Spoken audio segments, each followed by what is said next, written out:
అందరికీ నమస్కారం. IYR talks మొదలుపెట్టి ఎఫెక్టివ్గా పోస్టింగ్స్ మొదలుపెట్టి ఒక సంవత్సర కాలం అయింది. ఈ సంవత్సర కాలంలో సబ్స్క్రైబర్స్ బేసు 3,000 నుంచి 33,000 దాకా పెరిగింది.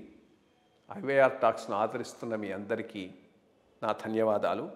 భవిష్యత్తులో కూడా ఇదే రకంగా ఐవైఆర్ టాక్స్ని మీరు ఆదరిస్తారని ఆశిస్తూ ఉన్నాను. Thank you.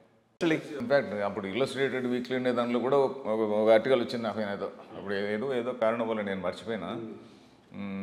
అప్పుడు ఏదో వచ్చింది. అక్కడి నుంచి ఎక్కడికి వచ్చారు? అక్కడి నుంచి నేను I was posted to just a couple of months to ఇది Krishna district. Couple of months అక్కడ ఏదో ఎలక్షన్స్ వచ్చినప్పుడు ఆ ఎలక్షన్లో సంభవ్ నేను సరిగ్గా పనిచేయలేదనో ఏదో సంథింగ్ లైక్ దట్ నన్ను మళ్ళీ తీసుకెళ్ళి కడపలో వేశారు. ఎస్పీనే కడపలో ఎస్పీకి వేస్తే Kadapa again I got a good name. ఎందుకంటే కడప ఫ్యాక్షన్ ప్లేస్ కదా. అక్కడ మనం ఎంత టఫ్గా ఉంటే అంత మంచి పేరు వస్తుంది.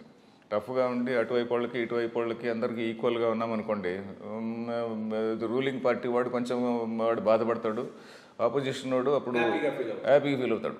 ఆపోజిషన్లో అప్పుడు ఈయన ఉండేవారు, వైఎస్ఆర్ గారు ఉండేవారు, తెలుగుదేశం గవర్నమెంట్.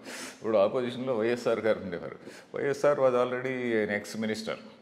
అప్పుడు ఏదో ఎక్స్ మినిస్టర్గా ఏదో మా ఇంటికి వచ్చినప్పుడు ఏదో కొంచెం ఆయనకు మర్యాదగా లోపలికి పిలుచుకొని పోయి కొంచెం మామూలుగా మాట్లాడి చేసేవాడిని. I never expected such good treatment from an SP.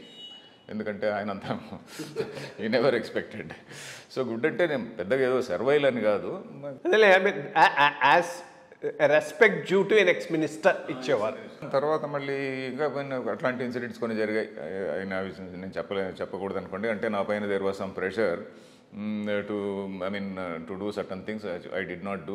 Luckily అప్పుడున్న డీజీ కూడా చాలా జెంటిల్మెన్, నా పైన ఎక్కువ ప్రెషర్ పెట్టలేదు. Though there was some pressure from the political parties, some political leaders.